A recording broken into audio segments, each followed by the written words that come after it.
We will get started. My name is Jenna Witherbee. I am one of the advisors on the team at 401k Plan Professionals, and our retirement planning considerations and market update is done every January. And this is one of our more highly attended, more popular webinars. We're going to be covering a lot of content for you today, and I know you're going to take away some great nuggets and find value in this.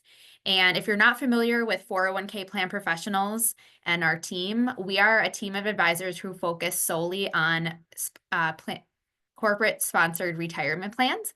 And so our clients are organizations, businesses, 401k plans, 403b plans. So not only are we serving the committee, the plan sponsors, the CFOs, human resources professionals, controllers, we're also serving the participants in these plans.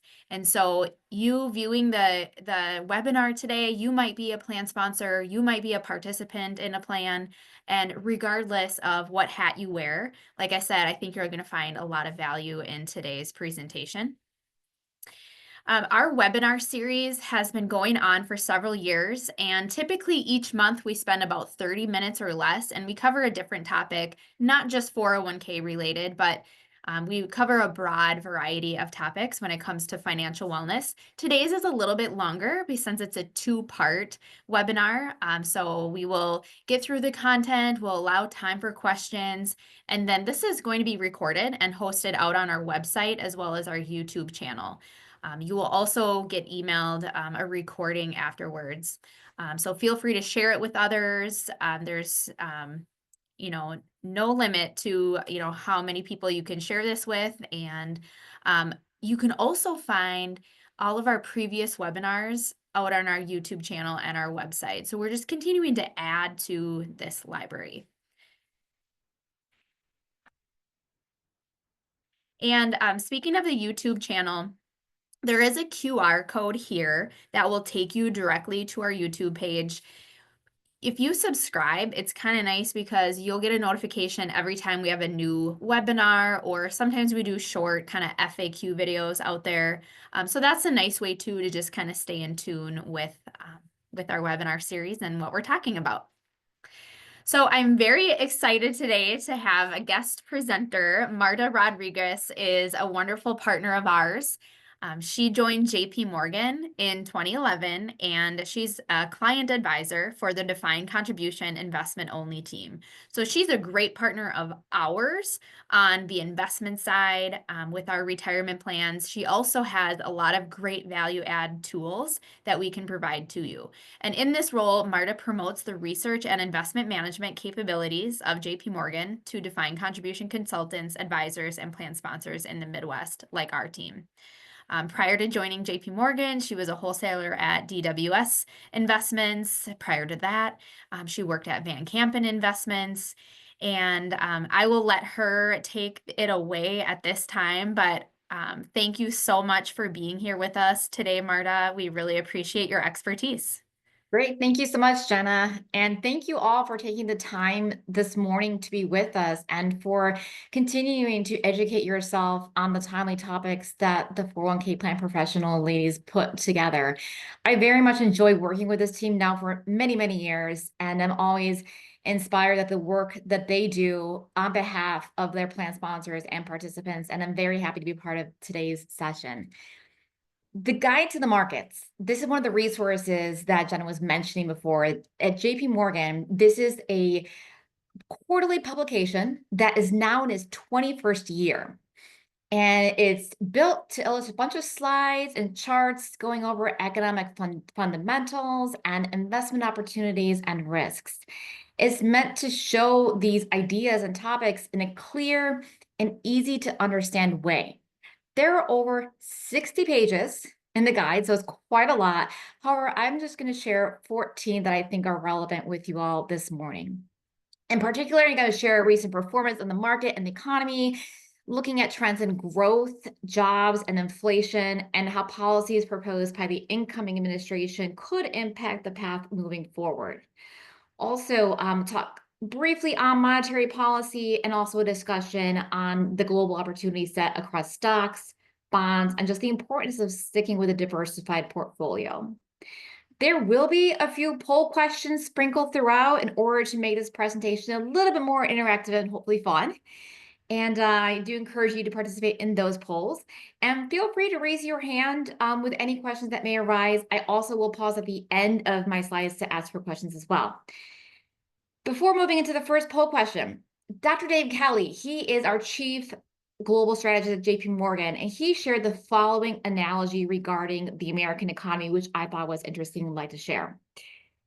As we enter 2025, the American economy is rather like an old school bus, slow but steady, reliable and resilient. It generally moves forward, however, it's not invulnerable. The wheels of the bus are being pulled off the ground by ballooning asset prices and concentration in the indices. The new driver of the bus may or may not try some dangerous policy maneuvers, and the wipers of the bus may be obscuring some obstacles in the road ahead. And the people on the bus itself, instead of spreading out and sitting down in all the chairs, seats, are all standing up and crowded to one side, similar to that index concentration I was referring to. So if something does go wrong, there could be significant injuries. So despite, if you go back into early 2024, there were these muted expectations of that U.S. equities would do well, but surprisingly, they defied projections. It posted 2 years in a row of 20% plus returns, a feat only achieved 4 times since the 1930s. Very, very crazy. Once again, though, these returns were driven by a lot of large cap names that were thankfully fueled by strong earnings, optimism around AI, artificial intelligence, and potential deregulation under the new administration. But nevertheless, tides can and eventually will turn. So because of that, it's important to stay diversified and to think about long-term planning in that with that understanding. So moving to the first poll question. So get ready with to mark your responses. As of the end of last year, of the 4 main components of gross domestic product, which one of these 4 makes the largest component of spending? A, personal consumption expenditures, B, business investment, C, government spending, or D, net exports of goods and services. Please take a few seconds to vote.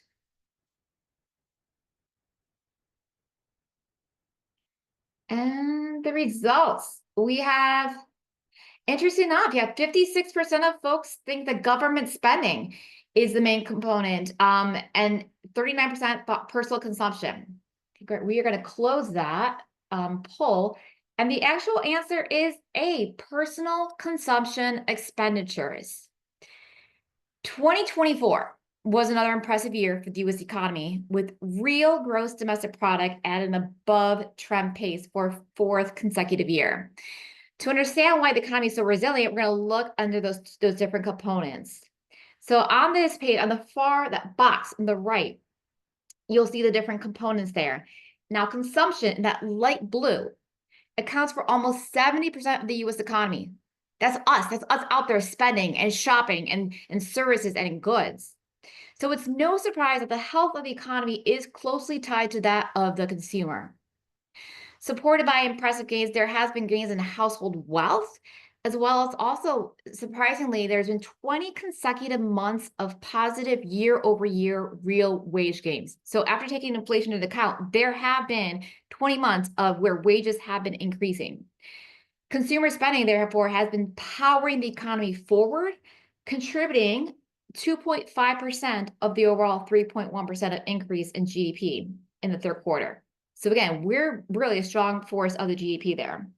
Other segments have performed well, right? So businesses, despite higher borrowing costs, their business investment has been buoyed by strong corporate balance sheets and fiscal, and also government. They've been spending a lot more as well, and they do continue to look solid.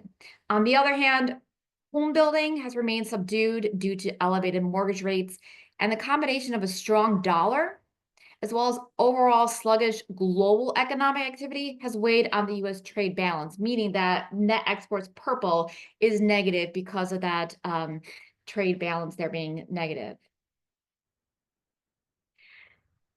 We do, though, think that we are not anywhere close to recession and that we'll continue to see that strong GDP growth going into this year, 2025. Moving to unemployment and wages. After rising during the first half of 2024, unemployment rate has stabilized at 4.2% in November. So that's the gray dot there at the very bottom right.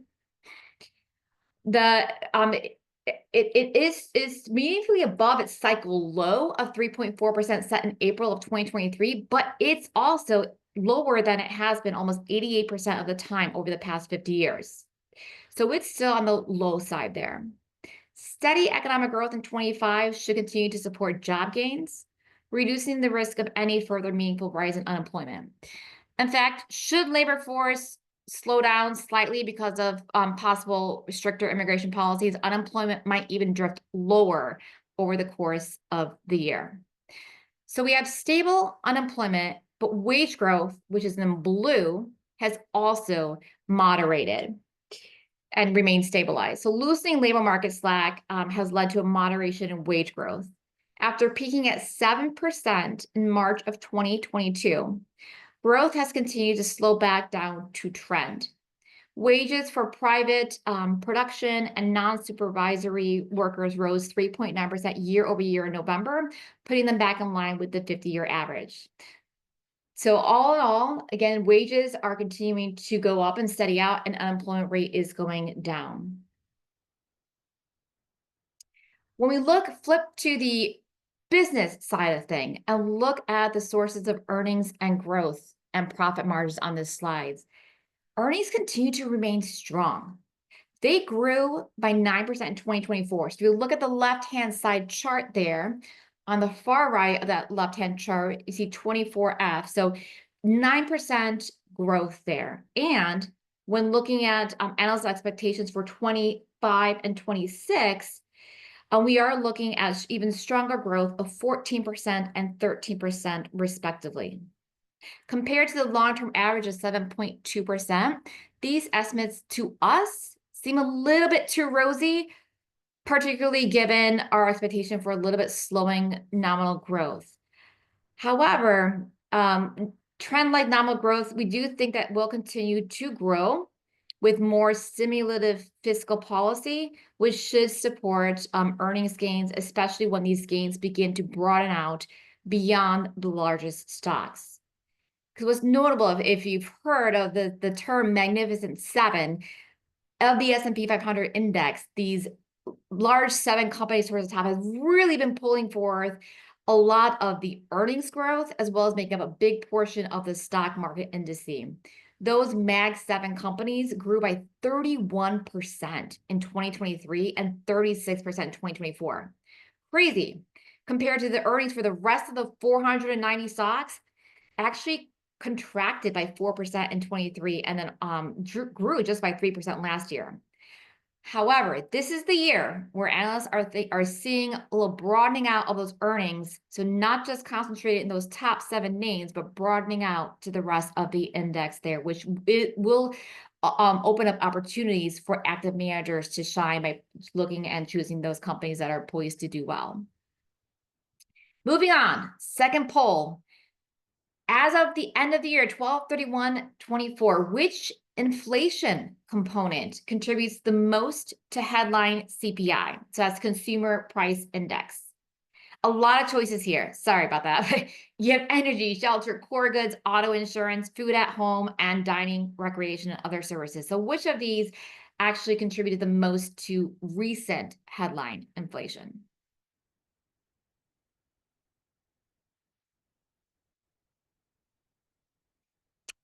And the results?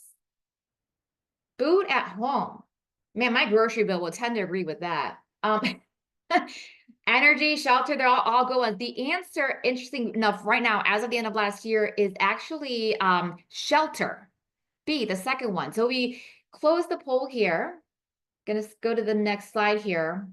You'll see on the far right, we break down here the components of inflation, and the blue, that dark blue, is shelter, which does currently make up the largest portion of the inflation.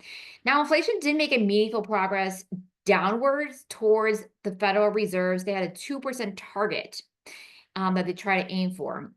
And it did go down from its high back in the middle of June of 22 when it was really high up there at 9.1%.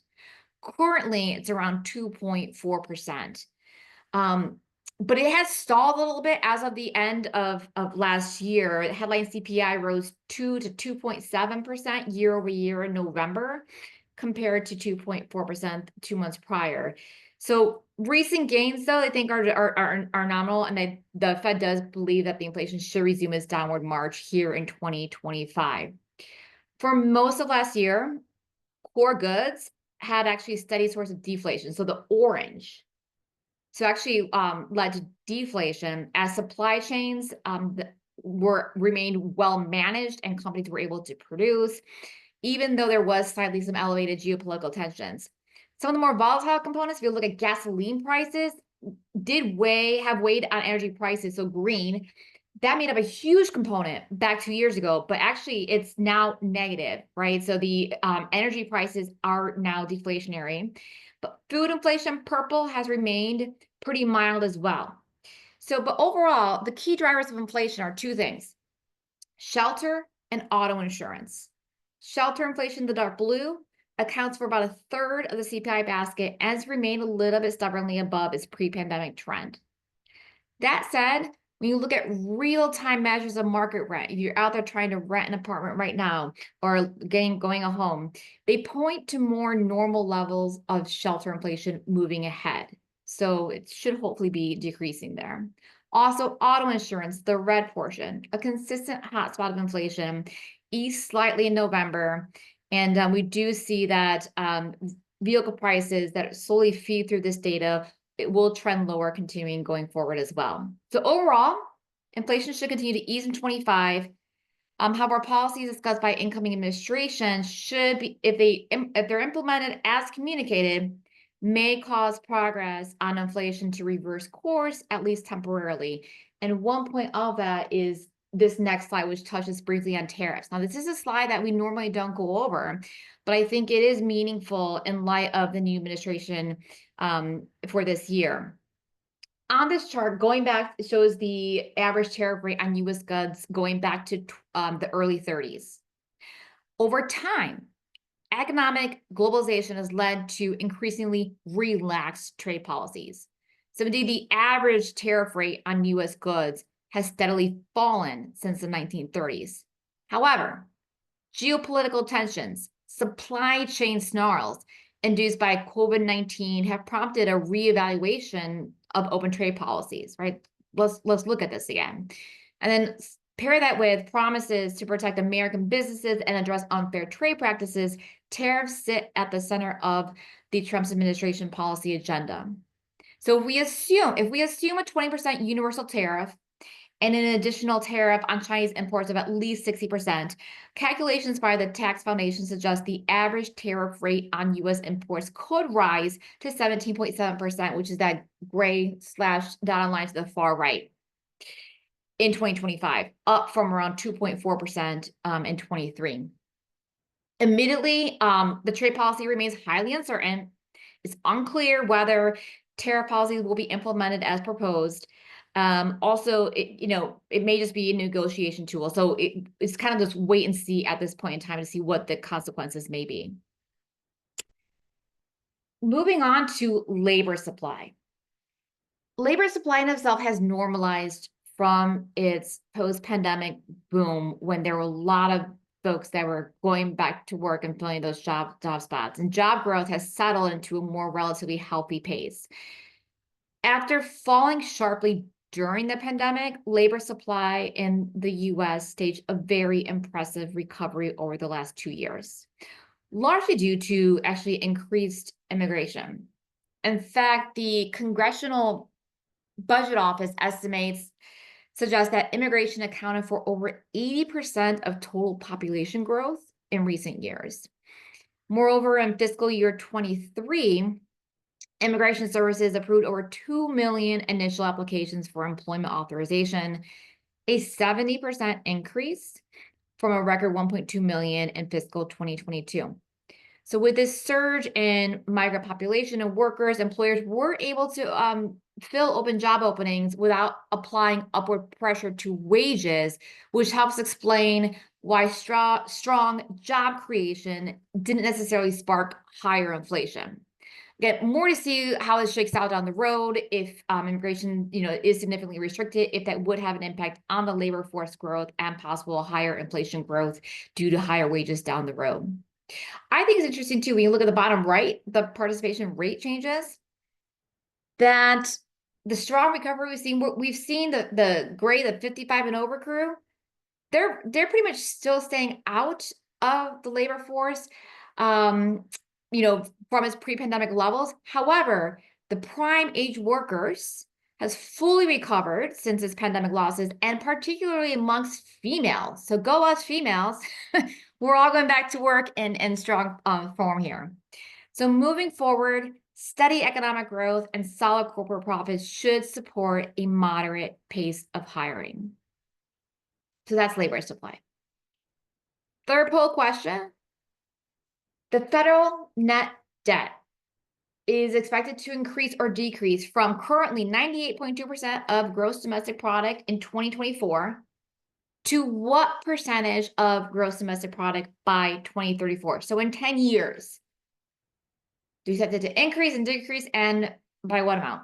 119.1%, 85, 150, or some crazy astronomically high number? I had fun with that poll answer. And results are, oh, I love it. Some people did pick that, some crazy astronomically high number. The majority picked 119.1, which is exactly correct. So pat yourself on the back, folks. You did a great job.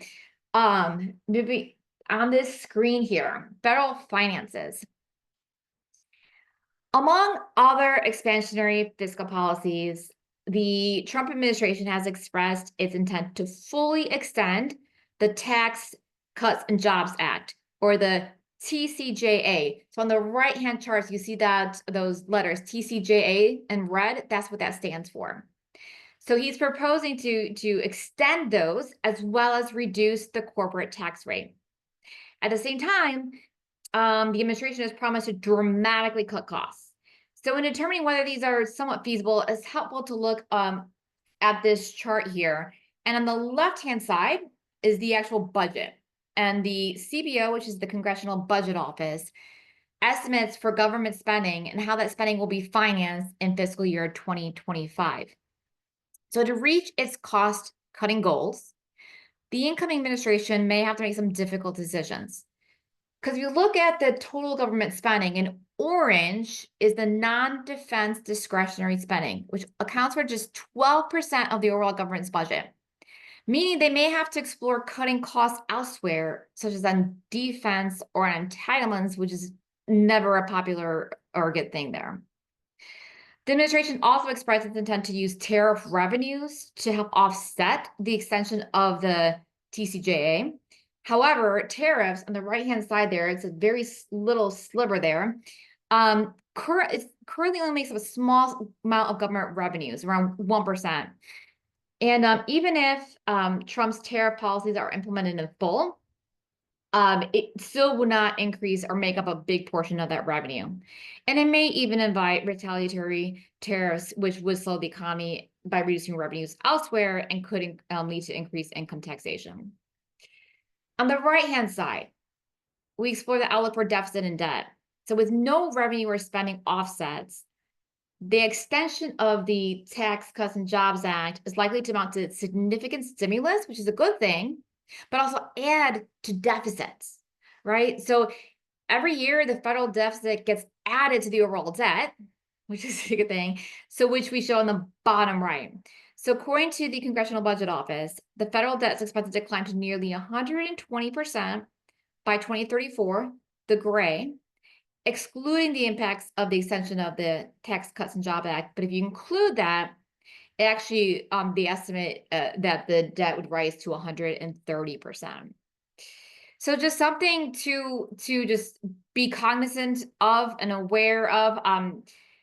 It could lead to inflationary pressure, which then the Fed would have to consider when they're thinking about where their expectations for interest rates. And so that's what we're going to be talking about here next. And on this slide, with inflation trending lower and the labor market softening overall, the Fed Reserve did cut interest rates by 100 basis points last year, which is welcome news to the markets. In 25, the committee will certainly have a preference to continue easing policy until it reaches a neutral stance. However, fiscal stimulus, in addition to tariff and immigration policies, if passed, could make this a little bit difficult to achieve. So at its last year meeting, the final meeting of last year, the Federal Reserve voted to cut rates by 25 bips, reducing the federal fund rates to a range of 4.25 to 4.5. And you'll see that they're in the gray line here on the chart. This move was largely expected by the market, by investors, and they found themselves more focused on the press conference and the overall latest assessment of economic projections. So in his comments, Chair Powell did say he noted he was optimistic about the health of the economy and that the downside risk to the labor market had largely been diminished. He also noted that, hey, inflation, while still moving in the right direction, has been a little bit hotter in recent months than expected. We did talk about that already. And then when looking at higher growth forecasts and lower unemployment rate, they do expect that they penciled in for this year, and this is showing in the blue, the FOMC year-end estimates, rate cuts of 2 for 2025. Now, interestingly enough, the green, the market expectations, the market remains a little bit more hawkish than the Fed's forecast. That's just overall highlighting investors' fear that inflationary policies might force the Fed to consider a slower pace of policy normalization or just pause altogether. We agree that there may be a more gradual policy easing that's the more likely outcome. However, until we get a little bit more clarity on the policy agenda moving forward, and the pace of rate cuts will continue to hinge more on just incoming economic data as it's made available in this coming year. So that's where we are with the Fed and interest rate projections. Now switching gears for the very last part of the presentation, just looking at the bonds and stocks and diversified portfolio. We're going to take a look at bonds real quick. Where we are seeing opportunity is in the fixed income space, is more on the credit side of things. And investment grade and high yield credit, corporate credit finished the year up 3% and 8% respectively last year. And while this rally has left corporate credit looking a bit expensive, we do continue to find opportunities across this asset class. On the left-hand chart of the box, we show corporate spreads, credit spreads over time, and just compare current spreads and yields over to their long-term averages. And while valuations in both sectors look expensive, credit investors are unlikely to generate meaningful gains from narrowing spreads. However, we should totally embrace credit for the attractive all-in yields that they provide. So I think that's a great way, especially because then on the far right, bottom right, it shows the high yield default rates being relatively low as well. So overall, the economy continues to be, steady along, lower default rates and higher income. It is definitely a place to continue to look. Moving to stocks. We have the next few slides will look at the S&P 500 and just the valuation and the concentration, because this, I think, is unusual in the last couple of years, something we've experienced that we've never really had experience for a long time. So at over 22 times, the S&P 500's next 12-month price to earnings ratio, which is a way to value the stock market, is pretty high and close to the dot-com bubble peak. Other valuation metrics, such as price to book, price to cash flow, they're also similarly elevated. And while this doesn't really tell us much for short-term returns, history shows that high valuations are correlated to lower long-term returns. So with that in mind, I'm going to skip the very last poll question for you all. As of 12/31/24, what is the weight of the top 10 stocks in the S&P 500 index? So the top 10 out of the 490, what percentage weight does it make up? 11.4, 18, 38.7, or 52.3? Results are in. We have a smart bunch of people here. Yes, the answer is 38.7%. So we're going to close that poll. And this is a slide that I've used a lot over the last year just to think about where we are in the markets and expectations, and also compare it to where we've been at other peaks in the past. Mega cap tech is getting a lot of attention, right? The 10 largest stocks have a 4 PE. So again, that valuation ratio of over 30 times, which is roughly 145% of the long-term average. Do you see these numbers in the little box there in the left-hand chart there? This is especially concerning as these top 10 stocks now constitute almost 40% of the market cap of the S&P 500. And when you look at the valuations for the remaining stocks, so the remaining 490 so stocks in light blue, they're also a bit elevated. This 18.2% versus the average of 15.7, but still not as much, right? And this might be a good place to start hunting for less appreciated opportunities, especially as the market breadth of earnings, which we were talking about before, is spreading out to beyond just those top Mag 7 names. So though elevated index level valuations might give us all pause, the dispersion suggests that there are opportunities underneath the hood, and the difference in valuations between the 100 most expensive stocks and the 100 least expensive stocks is currently wider, to that dispersion, wider than it has been 90% of the time over the last 28 years. So odds are there's a lot of good stocks out there with price tags that are too high, and a lot of stocks with price tags that are too low. So working with an active manager who can go out there and go on a shopping spree and get the ones that are attractive from a fundamental perspective as well as a valuation perspective, could be good for active managers going forward. One last thing on the Mag 7 I thought was interesting. Again, it's been the driving force behind the S&P 500 returns over the past 3 years. On the left, we break out the performance of those Magnificent 7 and the rest of the S&P 500 stocks. While the Mag 7, though, contributed 63% of the positive performance in 23. So they made up a big percentage of the amount of the gains we saw in 2023. On the flip side, they also, though, contributed 50%, 56% of the negative performance in 2022, right? So you got both extremes there, which can lead to, whereas it's great when things are going up, when things are going down, it could also hurt us in a big way. So it leads to why diversification and being in a well-rounded portfolio makes sense, which leads to my very last, actually no, second to last slide. Sorry about that. Global equity markets. I want to briefly touch on this because global outside investing often gets a bad rap, especially in light of the fact that US stocks have been so dominant. The international stocks have long been the underdog, and I love to root for the underdog. I have allocations here as well, but 2025 could be their time to shine, right? We'll see. Not only has strong US equity performance pushed valuations to lofty levels, but now the US makes up over 65% of global equity indices, despite accounting for only 25% of global GDP growth. So it suggests, yes, US stocks are a bit pricey, and it might be wise for us to consider diversifying elsewhere. Now, while many international markets are facing, for sure, cyclical challenges, there are some shining lights out there. Japan, for instance, is moving out of a long period of deflation, stagnant nominal growth, and negative rates. But reflation in the country should support consumer spending, as well as domestic earnings growth. As well, they're doing a lot of corporate governance reforms, which gives confidence to outside investors to continue to send flows into the region. So Japan's a highlight there.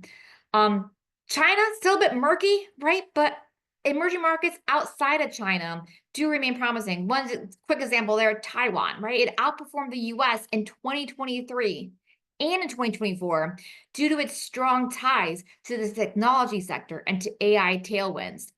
And it should continue to benefit from the tech cycle boom in 2025. And also India, great robust earnings and services export growth there have supported some strong performance there. So don't discount, outside the US. It pays to stay diversified. And speaking of diversification, last chart here, this takes a look at stock returns, bond returns, and a 60/40 portfolio over time, showing historical returns from 1950 to 2024. And the point of this chart really is showing that beyond the 1 year number, starting with the 5 year rolling returns and on, yes, you will get higher returns always with the stocks, but you also have lower lows as well. So the dispersion is pretty high. But starting with 5 year rolling numbers, a 60/40 portfolio has not produced negative returns. So over time, and we're all long-term investors here, especially us that are in employees in retirement plans.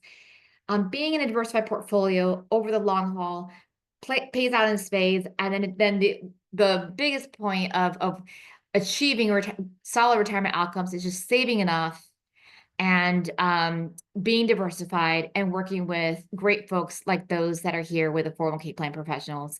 So with that, that is the end of my remarks. Everyone can look at the lovely disclosure pages and definitions, and then All right. like Thank you so much, Marta. All such great information. And I love how you take really complex topics and break them down into an easier to understand way. We do have one question that came through. Is it wise to still invest in the S&P 500? If so, is it too late to start now? What would you say to that? Um, yeah, it's not too late, right? I mean, I still think it is wise because even though, again, the valuations are a bit loftier than they have been, the earnings, which I referred to before, the earnings are definitely there to support the prices that are being paid out there, right? And that the fact that the earnings are spreading out to beyond just the concentration in those top 10 stocks to the rest of the 490, there's actually even more opportunity for active stock pickers to choose. And again, the earnings expectations for those remaining stocks remain in high upper digits. So definitely still worth investing. Thank you so much. Yeah, I'm trying to stop my share here. There we go. So sorry. All right. Well, thank you. And if you think of other questions for Marta, we will take some time at the very, very end, and I can also track her down afterwards as well if you think of something. Okay, well, we are going to shift gears now into retirement planning considerations. So basically taking some of these concepts and the information that Marta shared and tying them to you in your day-to-day, in your participation anyway, in a retirement plan or other kinds of retirement savings.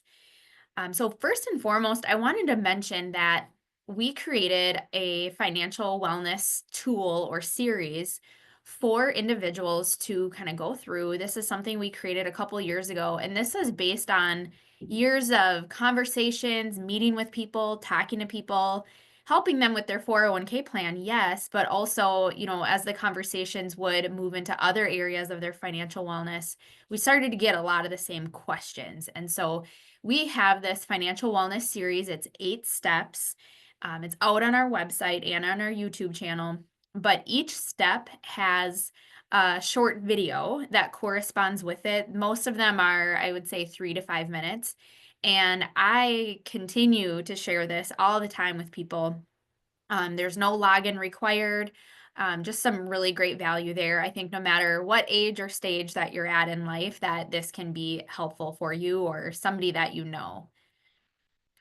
So we're mainly going to talk about ways to save and the new limits for 2025, some deadlines. Always like to talk about pre-tax versus Roth, and then a way to track if you're on track for retirement.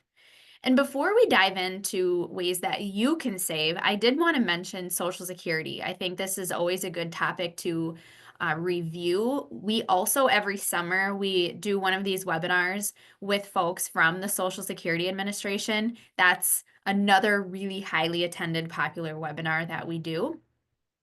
But as of right now, here's the age you need to be considered full retirement age for Social Security. So if you are born before 1960, you can see it's a graded schedule there between age 65 and 67. Or if you're born 1960 or later, your full retirement age for Social Security is age 67. And this hasn't changed in a while, but I think it's worth noting that's to consider when your FRA is. I'll also talk about if you take benefits earlier than your full retirement age. But a common question we get is, how much can I expect from Social Security? How much of my income could be replaced? And this chart shows on the bottom of the graph, you see different income levels. So your pre-retirement income, and then the percentage that it would cover along the side. So Social Security is in the green. So if you're on the lower end of earnings, sure, Social Security might provide 50, 60, 70% of what you need in retirement. But as you earn more, Social Security is going to provide less as a percentage of what you need. And then in the blue, you can see that your individual contributions, or say employer contributions, that needs to kind of fill that gap of what you need. Now, let's say someone was born in 1948, so their full retirement age is 66 for Social Security benefits. So you'd consider yourself, if you started collecting then, you'd get 100% of your benefit. Now, you can start taking Social Security early, of course, early as age 62, but just keep in mind that your benefits are reduced, in that case by 25%, and they are reduced permanently. You can also, on the flip side, you can delay your benefit out until age 70, and you can see you get an 8% increase a year in that benefit. So when to draw is really a combination of lifestyle, health, how long do I think I'm going to live? So life expectancy, and then what other retirement savings do I have? So we talk to people, that really run a different range of where they're at. And so it's conversations that are worth having, right? And we can kind of point them in the right direction, at least align them with the tools and the resources with the Social Security Administration. A common question is, can I work and receive Social Security benefits? The answer is yes. It depends on your age, though, if it'll affect your benefit or not. If you are under that full retirement age and you're working, this year, these are new limits this year, you can make up to $23,400 before it would affect your Social Security benefit. And the year you reach your FRA, you can make up to $62,160. And then once you reach your FRA and beyond, you can work as much as you want, and it's not going to affect your Social Security benefit. There's a lot of great resources on the Social Security website. You can create a login. It's very secure. You can see all of your own work history, what your estimated benefit would be, and you could do different scenarios and illustrations with a calculator on there. You can also set up a meeting with someone at one of the Social Security Administration offices. Now, going into your own savings. So there's several different ways to save for retirement. Of course, we work and live and breathe in the 401k, 403b space on the far left-hand side of the screen. And here there's new limits. Anyone can save $23,500 into your 401k. That's the IRS maximum for 2025. Plus, if you're over age 50, you can do an additional $7,500 catch-up contribution. A little note, there is a brand new rule that most plans have adopted. You'd have to check your specific plan. But if you are age 60 to 63 this year and beyond, there's a new rule where you can contribute more then that $7,500 catch-up. So it's called a super catch-up.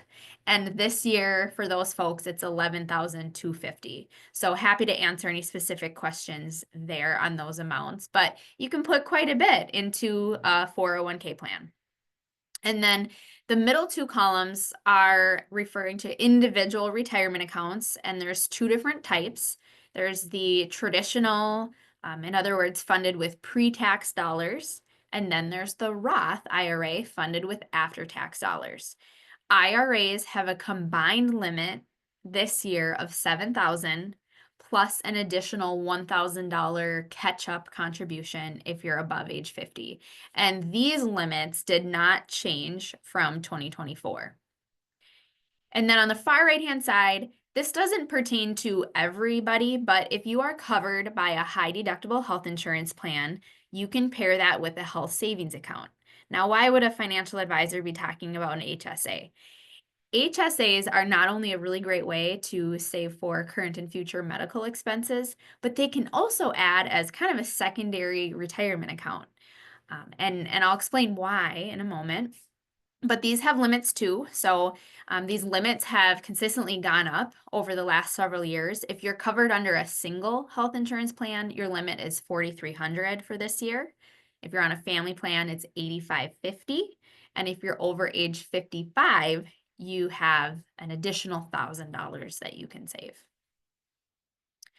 So with HSAs, they have triple tax savings. The contributions into your health savings accounts can be made pre-tax, which lowers your taxable income today.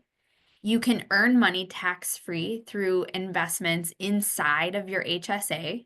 And these vary by HSA provider and different products.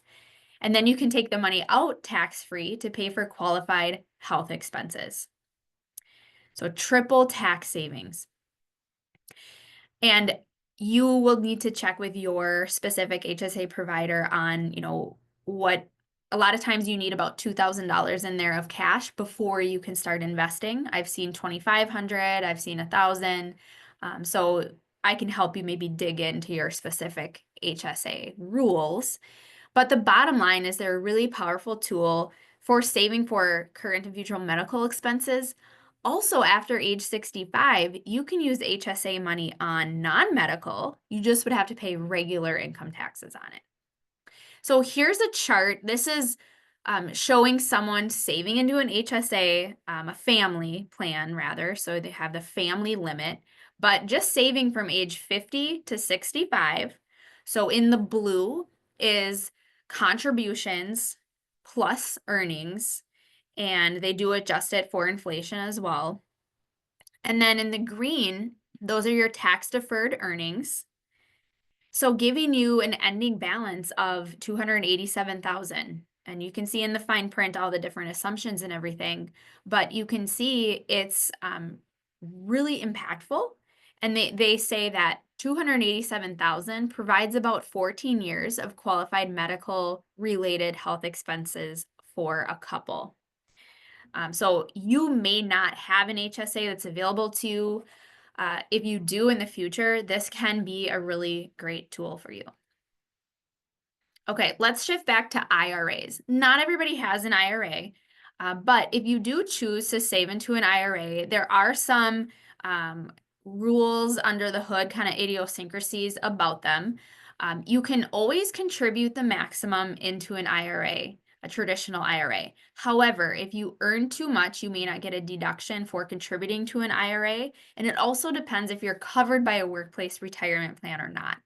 So this year, the ability to take a tax deduction for your IRA contributions is phased out for singles and heads of households who are covered by a workplace retirement plan and have adjusted gross income between $79,000 and $89,000. And this did go up a little bit from last year. And for married couples filing jointly, in which the spouse who makes the IRA contributions is covered by a workplace retirement plan, that phase out is 126 to 146 this year. And then for an IRA contributor who's not covered by a workplace plan, but their spouse is covered, the income phase out is 236 to 246. So all these numbers did adjust up a little bit from last year. So just some rules to keep in mind. Roth IRAs have their own set of phase outs. So this year, single and head of household filers with a modified adjusted gross income below 150, you can contribute that $7,000 limit, like I mentioned, to a Roth IRA. But that max contribution is reduced if your income is between 150 and 165. And then if it's above 165, you simply can't contribute to a Roth IRA at all. And for this reason, the married couple filing joint numbers are right below that. But for this reason, Roth inside a 401k is even more popular because Roth 401k or 403b, anybody can do it. It doesn't matter what your income is. So it really makes it more flexible. There's not these income phase outs for Roth 401k. A couple other kind of unique rules here. Some 401k plans do offer in-plan Roth conversions, so you can pick up some of your pre-tax money, convert it over to Roth. Granted, that is a taxable event. And then wanted to mention that a backdoor Roth IRA is a method that allows high income earners that can't otherwise contribute to a Roth IRA. You can contribute it to a pre-tax IRA and then very quickly convert it, flip it to a Roth IRA.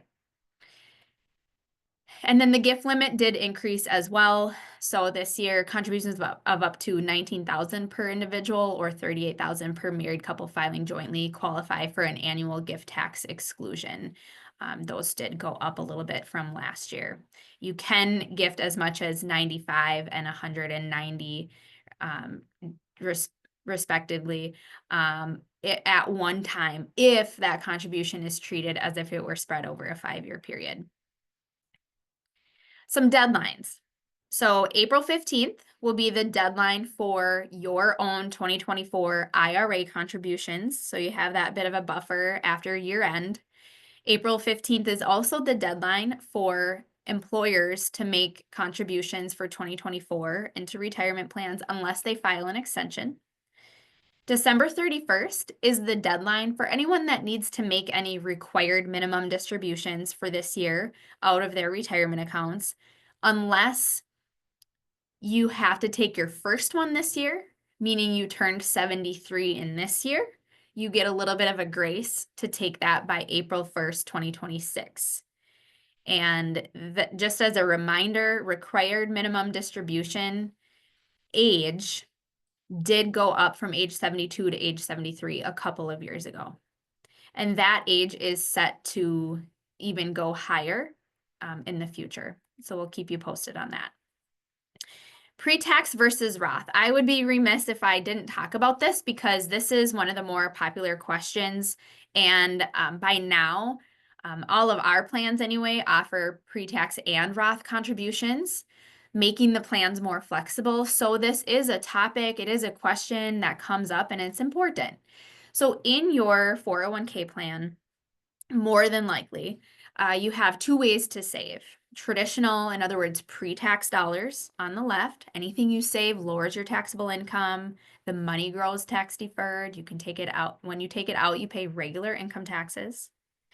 On the right, Roth is becoming more popular and it's the opposite. So you do pay taxes now on your contributions, but then you have tax-free growth and tax-free withdrawals. So why would you want to do Roth? Why would you want to pay taxes sooner than you have to? And this is where conversations really come into play because we look at income, we talk about age, we may look at the tax brackets. And ultimately, if you think your income will be higher in retirement or your tax rate will be higher in retirement, Roth would make sense. If you simply desire tax diversification, I see that a lot too, where people might save with both types of money, pre-tax and Roth. Or say up until this point, you've saved only pre-tax dollars, so you want to switch it over to Roth so you can kind of start building that bucket. So this is where, again, those conversations and individual situations really come into play. But we are seeing more and more Roth usage across most of our retirement plans. And as far as a savings amount, granted, it's different for different people, depends on when you started saving, your lifestyle, how are you investing, when you want to retire, all these different factors. But generally speaking, we like to see people saving at least 10 to 15% of their pay eventually. Maybe not immediately once they join the plan, but getting to that point. And so we coach people a lot on making those increases periodically. Increase when you get a raise. Maybe there's a certain time of year that works best for you. When you file your taxes, every January. A lot of providers have auto increase features on the site where you will be automatically increased 1% a year until you hit your personal cap. So those are just some suggestions. And we also like to break things down and show people that small amounts really can add up over time, especially when you're getting your money invested and getting it working for you and staying consistent with that. So here's just an example of, some of the things we may show, to employees in an enrollment type presentation, or if we're talking about doing some of those small step ups. And Marta had talked a lot about, the economy, and she went into bonds and stocks and interest rates. And actually, I love the JP Morgan deck and their slides. You've maybe seen some of these in our participant presentations that we do. And so we like to show people just overall kind of expectations and historically what the market has done. And we talk about staying the course. Just an example here is in early 2020, how the market had that significant drop with the COVID pandemic. And then those who did stay the course, they had that nice recovery after. And then again, 2022 market was down, but look at this nice recovery after and how the S&P has trended upward over time. The average annual return of the S&P from 1980 to 2024 is a little over 6%. And we show people that here's how the market ended for that calendar year, despite having intra-year decline. So at some point in time, that calendar year, sure, the market was down. That's the red dots on this graph. But look how most of the time we end positive. And we use these kind of tools to show people how, if we have a poor quarter or two, you don't necessarily have to panic. You don't necessarily have to make huge changes to your portfolio, especially if you are far away from retirement. And then we show people too, when we do have a down market, what we don't want you to miss is that recovery. And so here's 5 of the largest market declines in the S&P 500. That's in the dark blue up across the top. And then the 5 years following how the market returned. And so you can see in almost all of these subsequent 5 years, we experienced positive market return. In fact, the 5-year average total return after those downturns are 17 to 35%. So a lot of just reassuring coaching, and the data doesn't lie. There is a case for sticking with your plan if you remain fully invested in the S&P 500 from January 1st, 2004 to December 29th, 2003. So those 20 years, you had an average annual return of 9.7%. But if you just missed those 10 best days, which no one knows exactly when are we going to have a best day, worst day, but if you just missed the best 10, you're almost cut in half to 5.5%. And you can see how that goes. The further away you are from retirement, the more aggressive you can invest. The closer you get, the less aggressive you want to be. And we certainly weave that into conversations and as we're helping people with choosing their investments. And Marta showed this slide too. This is really powerful too. Just kind of backing up why we say what we say. The longer time period you have to invest, the less volatility that we've experienced in the past anyway. So covered a lot. I will leave you with some additional resources. And remember that this will be recorded and out on our website and our YouTube channel. We also started office hours mid last year as kind of a pilot to try capturing people that do have individual questions that are a part of the plans that we work with. So this QR will take you to our office hours kind of landing page, and you can see upcoming, typically it's about every other week, we have these office hours where you can sign up for a 30-minute time slot, ask any questions, we can pull up your account together and talk through your individual situation. I am hosting a fiduciary training next month. So this would be great for plan sponsors. So if you are on a committee, if you work day to day with a retirement plan, if you're a fiduciary, this would be really valuable for you. All of our 2024 webinars are on demand on our website and YouTube channel. And then we've already planned out a lot of 2025. So you can look ahead and kind of see some of these different topics. If you have any ideas too of different topics that you want to see covered, definitely don't hesitate to reach out. These fiduciary trainings, again, are for someone that is an administrator on a 401k or 403b committee, a fiduciary somehow in the plan, and you'll have a lot of great training and value add here. And there's an additional credential you could get as well. And we do have a 2-minute survey or maybe 1-minute survey to help us improve those fiduciary trainings. So you can certainly give us some feedback there. Thank you so much for joining this morning. I really appreciate your time. I will pause here and see if there's any questions. Okay, will you also post the office hours link in the chat? I don't know how to get that quickly, but let me just go back to it. So you can just scan this QR and then it'll take you to that landing page. Let's see if there's any more questions. When collecting Social Security prior to full retirement age, what income is included in the 23,500 max earnings allowed without reduced benefit, wages only? I believe so. Let me dig into that. I'm going to write this down and I will get in touch with you. Okay, thank you. So he's referring to if you're collecting and you're not yet at your full retirement age yet and you're still working. Okay. All right. Thank you for that. Okay, I want to thank Marta one more time for being a co-presenter with me today. I know this was one of our longer webinars, but again, just jam-packed with a lot of great information. Thank you so much for joining and have a great rest of your day.